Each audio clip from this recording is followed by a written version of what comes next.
এখানে আমাদের শহীদ বিতান অধিকারীর মিসেস, যিনি এই ঘটনার উইটনেস, তিনি পরশুদিন রাত্রে যখন প্রথম আমার সঙ্গে উনাদের প্রথম ওভার টেলিফোন কমিউনিকেশন এস্টাবলিশ হয়, মিডনাইট হবে, আফটার 12 AM, তখন উনি বলেছিলেন যে প্রাথমিক ধাক্কা কাটিয়ে ওঠার পরে আপনার সঙ্গে আমি একটু 1-to-1 কথা বলবো। আমার কিছু প্রবলেম আছে, মানে ওল্ড প্রবলেম, আর কিছু ফিউচার প্ল্যানিং নিয়ে কথা বলবো। তা কালকে যখন এয়ারপোর্টে দেহ আসে, সেখানে অত্যন্ত ভাবুক একটা পরিবেশ তৈরি হয়েছিল, বেদনাদায়ক পরিবেশ তৈরি হয়েছিল, এবং উনি যা বলেছেন আপনারা সেটা অন ক্যামেরা দেখেছেন বা দেখিয়েছেন বা দেখতে পেয়েছেন, সেটা রিপিট করতে চাই না। তখনই যখন গাড়িতে উনি ওঠেন ওনার বাচ্চাকে নিয়ে, বাচ্চাটা আমাদের বিধায়িকা আমার সাথী অগ্নিমিত্রা পাল মহোদয় সাথে নিয়েছিলেন, তখনই বোন বলেছিলেন যে আপনার সঙ্গে তাহলে কখন দেখা হবে। আমি বলেছিলাম আগামীকালই দেখা হবে, আপনি আজকে আপনার এই সমস্ত যে আমাদের সনাতন সংস্কৃতি অনুযায়ী দাহ ইত্যাদি করে ফেলুন, কালকে আসছে। সেই অনুযায়ী 12টায় আসবো বলেছিলাম, 12:30টার সময় আমি এসেছি, এবং আমার সঙ্গে প্রায় আপনারা দেখেছেন আমি ঢুকেছিলাম মনে হয় 12:30, 12:20, এখন 1:10, 40 মিনিটের বেশি আমার সঙ্গে ক্লোজ ডোর মিটিং হয়েছে। একমাত্র অগ্নিমিত্রা পাল ছিলেন প্রথমটা, পরে রুদ্রনীল ঘোষ এবং শঙ্কুদেব পণ্ডা খানিকটা ছিলেন। এই কথাগুলো বাইরে বলার বিষয় নয়, আমি ওনাকে কমিট করেছি আমার সাইড থেকে, আমি যে ডিসকাশন হয়েছে বলবো না। প্রথমত যেটা বলা যাবে সেটা হচ্ছে ডেথ সার্টিফিকেট, যত তাড়াতাড়ি সম্ভব ডেথ সার্টিফিকেটটা এনে দেওয়া যায় ওটা আমরা দেখব। এবং ভারত সরকার, জম্মু কাশ্মীর সরকার বা আমাদের রাজ্য সরকার, তারা কিছু ফিনান্সিয়াল অ্যাসিস্ট্যান্স ডিক্লেয়ার করছে কিনা সেটা আমরা দেখব, করা উচিত। নিশ্চিতভাবে নরেন্দ্র মোদীজি আছেন, তিনি করবেন এই পরিবারগুলির জন্য। তার সাথে সাথে আমাদের পার্টেও কিছু করার থাকবে। যদি গভর্নমেন্ট কম্পেনসেশনের বাইরে আমাদের পার্টে পশ্চিমবাংলার সচেতন রাষ্ট্রবাদী বাঙালিদের পক্ষ থেকে আমাদেরও কিছু করার দরকার থাকে, সেটা as a leader of opposition এবং এই বাংলার একজন রাষ্ট্রবাদী নাগরিক হিসেবে আমি সেই উদ্যোগটা নেব, সেটা কথা দিয়েছি। উনার নিরাপত্তা, উনার বাচ্চার ভবিষ্যৎ, এই বিষয়ে অন্য অনেকে করছেন, এটা রাজনীতির বিষয় নয়। আমরা উনার যা যা রিকোয়ারমেন্ট উনি প্রয়োজন মনে করবেন আমরা সেটা করব। মাননীয় রুদ্রনীল ঘোষ এবং অগ্নিমিত্রা পাল সাউথ ক্যালকাটাতেই থাকেন, তারা নাম্বার শেয়ার করে নিয়েছেন, যে কোনো রকম প্রয়োজনে তারা হেল্প করবেন। শঙ্কুকে বিশেষ দায়িত্ব উনি এবং আমি দিয়েছি ডেথ সার্টিফিকেটটা কালেকশন করার জন্য এবং TCS এর সঙ্গে কথা বলার জন্য। বাকি গভর্নমেন্ট, সেন্ট্রাল গভর্নমেন্ট এবং স্টেট গভর্নমেন্টগুলো কি করছে দেখে আমরা বাকিটা দেখব, এবং মানডে প্রয়োজন হলে আবার ওনার সঙ্গে বসে কথা বলবো। আর উনিও যেহেতু আমাদের অপঘাতে মৃত্যু হলে 3 দিন পরে সনাতন হিন্দু সংস্কৃতি অনুযায়ী শ্রাদ্ধ শান্তি করতে হয়, মানে যেটুকু নিয়ম নিষ্ঠার মধ্যে, সেটা উনি বললেন যে আগামীকাল তিনি করার উদ্যোগ নিচ্ছেন। এই পর্যন্ত যে কথা আপনি বললেন যে এই সনাতন হিন্দু বা কিছু, এবারের যে টেরর অ্যাটাক বলা হচ্ছে অন্যবারের চেয়ে আলাদা, কারণ জাতি খুঁজে খুঁজে। আপনি তামিলনাড়ু কি আপনি বাংলা জিজ্ঞেস করেন? আপনি ব্রাহ্মণ, ক্ষত্র কি বৈশ্য জিজ্ঞেস করেন? আপনি শিডিউল কাস্ট কি শিডিউল ট্রাইব জিজ্ঞেস করেন? আপনি বাংলাতে কথা বলেন না তামিল কথা বলেন না হিন্দিতে কথা বলেন না উড়িয়াতে বলেন জিজ্ঞেস করেন। একটাই জিজ্ঞেস করেছে, আপনি হিন্দু কিনা, আপনি কলমা জানেন কিনা। তাহলে বুঝে নিয়েছেন যে হিন্দু নিধন হয়েছে, এটা নিয়ে নতুন করে কিছু বলার নেই।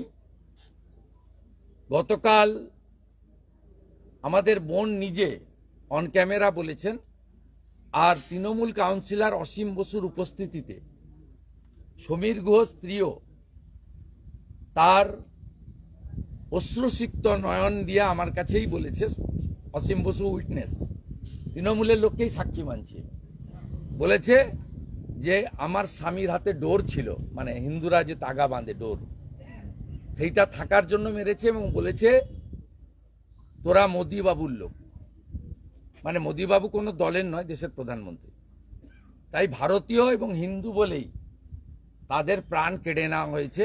তারা নিরস্ত্র ছিল, তারা ভূস্বর্গ কাশ্মীরকে দেখতে গেছিল, উপভোগ করতে গেছিল, এবং এরা যাওয়ার ফলে অর্থনৈতিকভাবে সবচেয়ে বেশি সমৃদ্ধশালী হয়েছে কাশ্মীরের পাহালগাঁও, অনন্তনাগ, বারমুল্লা, শ্রীনগরের মুসলিম কমিউনিটির লোকেরা। আমি পশ্চিমবাংলার ট্যুরিস্টদের অনুরোধ করব, হিন্দু ট্যুরিস্টদের ডেমোগ্রাফি দেখে ট্যুর প্ল্যান করার জন্য। আল কায়দার লোক বাড়ির উপরে যদি টুইট করেছেন ধরা পড়েছে, সিবিআই তুলে নিয়ে গেছে। আমি ধন্যবাদ জানাবো, আমি অনুরোধ করব পশ্চিমবাংলার সমস্ত পশ্চিমবাংলার বাঙালিরা অত্যন্ত ছুটি পেলেই বাইরে যায়, একদিন পেলেই বকখালি চলে যায়, দুদিন পেলেই মন্দারমণি দীঘা চলে যায়, 3 দিন পেলেই পুরী চলে যায়, 4 দিন পেলেই গ্যাংটক, দার্জিলিং চলে যায়। আমি বলবো ডেমোগ্রাফি দেখে দয়া করে যান, জীবনের অনেক মূল্য আছে, ডেমোগ্রাফি দেখে যেখানে হিন্দু সংখ্যা বেশি সেখানে যান। দয়া করে এই অনুরোধটা আমি করব, কারণ আই এম রিপ্রেজেন্টিং 2,33,27,000 পিপল। আপনাদের কাছে একটি গুরুত্বপূর্ণ খবর দিই। আমি 1 ঘন্টা আগে একটা এক্স স্যান্ডেলে দিয়েছিলাম, বারুইপুরে 2 জন কাশ্মীরি লুকিয়ে আছে। এক্ষুনি রুদ্রনীল ঘোষের মাধ্যমে খবর এলো, এসডিপিও বারুইপুর তাদের অ্যারেস্ট করেছে। তারা কাশ্মীরি এক্সট্রিমিস্ট আল কায়দা বলছে, ইনিশিয়ালি আল কায়দা, ওটা বাকিটা ওরা বলবে। দেখুন, আমি আপনাদের ওয়াচ ডগের কাজ করছি। আমাকে ওই অ্যাপার্টমেন্টের লোকরাই ছবি তুলে পাঠিয়ে দিয়েছিল, হাই ফ্রিকোয়েন্সি ডিস্ক লাগিয়েছে রাতে পাকিস্তানের দিকে মুখ করে, এবং একজনের নাম আনসারি, ও টাকা ঢোকাতে এসেছিল এটিএমে, সেখান থেকে আমি সোর্সে পেয়ে এক্স হ্যান্ডেলে দিয়েছি। আপনারা সবাই বারুইপুর রাস করে যান আপনাদের অফিসের পারমিশন নিয়ে। কি বলছিলেন?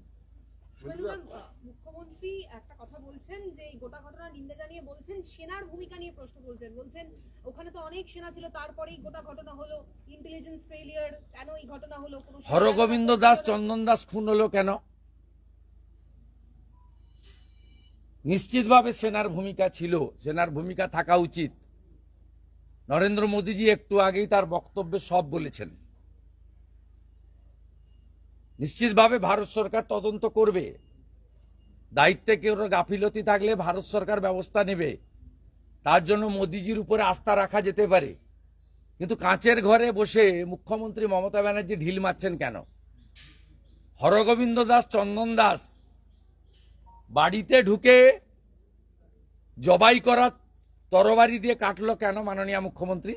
আপনার পুলিশ শাটারের ভিতরে ঢুকে গেছিল কেন? আপনার পুলিশ হাওয়া হয়ে গেছিল কেন ধুলিয়ান, মুর্শিদাবাদ, শামসেরগঞ্জে? আমি বলেছিলাম যাহা মোথা বাড়ি তাহাই আমার বাড়ি, আজকে বলছি যাহা মুর্শিদাবাদ তাহাই কাশ্মীর। টার্গেট 1, হিন্দু নিধন করো। মহিলাদের ছেড়ে দিয়েছে যাতে ফিরে এসে পাড়াতে, এলাকাতে, ওয়ার্ডে, নগরে, শহরে বলতে পারে যে হিন্দু পরিচয় দেখে খুন করেছে, যাতে বাঙালি যারা টুরিস্ট প্রিয় বাঙালি, ট্যুরিজম প্রিয় বাঙালি, তারা বেড়াতে গিয়ে এবারে হিন্দু পরিচয় দেবে না, নাম পাল্টে বলবে। শুভেন্দু অধিকারী যদি বেড়াতে যায়, শুভেন্দু অধিকারী কাশ্মীরে জিজ্ঞেস করলে বলবে আমার নাম জাভেদ মুন্সি। শুভেন্দু অধিকারীকে যদি বলা হয় কালমা পড়তে, এখন থেকে বাঙালি পর্যটকরা যারা মুসলিম অধ্যুষিত কেরালা বা কাশ্মীরে যেতে চান, তাদেরকে এখন থেকে কলমা একটা লাইন প্র্যাকটিস করে যেতে হবে। সেই জন্য বাড়ির স্ত্রী বোন মহিলাদেরকে ছেড়ে দিয়েছে, পুরুষদেরকে খুন করেছে, যাতে সমগ্র হিন্দু সমাজের কাছে এই বার্তাটা যায় যে তোমরা কখনো হিন্দু পরিচয় দেবে না, হিন্দু পরিচয় দিলে তোমাদের প্রাণ চলে যাবে। শুভেন্দুদা, পেহেলগাঁওয়ের ঘটনায় পাক প্রতিরক্ষা মন্ত্রী খাজা আসিফ উনি বাংলার মানে ভারতের সেনা নিয়ে প্রশ্ন তুলছেন, তো এখানেই একটা বিষয় গুড়িয়ে দেওয়া উচিত ওর মাথা, পাক প্রতিরক্ষা মন্ত্রী ওর মাথাটা গুড়িয়ে দেওয়া উচিত। ইসরায়েল বাপ কা বেটা, নরেন্দ্র মোদী জিন্দাবাদ, নেতানুয়াহু জিন্দাবাদ। গাজাকে একদম মাটিতে মিশিয়ে দিয়েছে না, কিচ্ছু নেই, ঘাস ছাড়া কিচ্ছু নেই। এটাও একদম একদম লেভেল করে দেওয়া উচিত, একদম লেভেল করে দেওয়া উচিত। ও মোদিজি একটু আগে বলেছেন এক্সটার্নাল অ্যাফেয়ার্সে আমাদের বলা উচিত না। Our prime minister already said in front of media. Our Prime Minister is strongest Prime Minister, able Prime Minister and very popular world leader. Trust Narendra Modi, trust Government of India. Narendra Modi will do the appropriate action within short period. বলছি compensation নিয়ে কুণাল ঘোষ একটা tweet করেছেন, post করেছেন, যেখানে বলছেন যে বিতানবাবুর মা বাবার ক্ষেত্রেও দেখা উচিত, ভাবা উচিত, সেটা কেন্দ্র সরকার হোক বা রাজ্য। এটা রুচিহীন, আমি ওনার কমেন্টে করি না, রুচিহীন।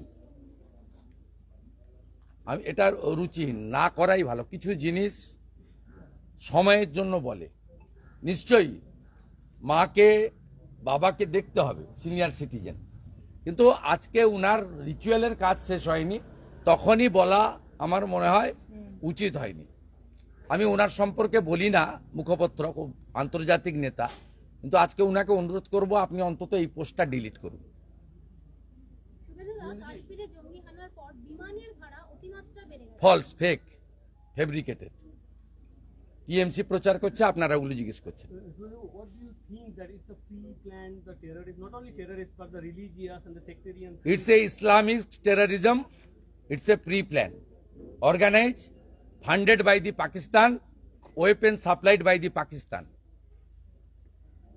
It's not only the Pakistan, those who are running the Islamic terrorist organization, they did this type of heinous crime